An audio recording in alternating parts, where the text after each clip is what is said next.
CRPF এর জওয়ানদের উপর হামলার মামলায় সরবেরিয়ায় আগরহাটি গ্রাম পঞ্চায়েতের প্রধান জিয়াউদ্দিন মোল্লা সহ 10 জনকে আজ তলব করল সিবিআই। তাদের মধ্যে সরবেরিয়া আগরহাটি গ্রাম পঞ্চায়েতের প্রধান জিয়াউদ্দিন মোল্লা সহ মোট 6 জন নিজাম প্যালেসে সিবিআই দপ্তরে পৌঁছান।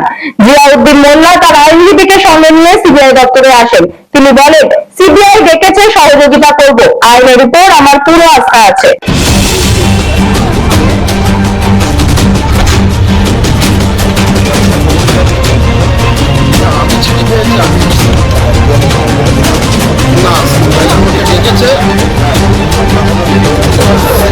আমাকে ডেকেছে, আমি ওদের সহযোগিতা করছি।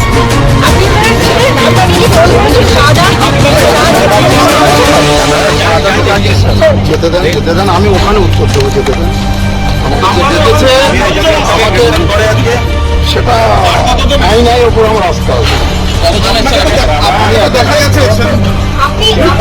আমি একা এসছি।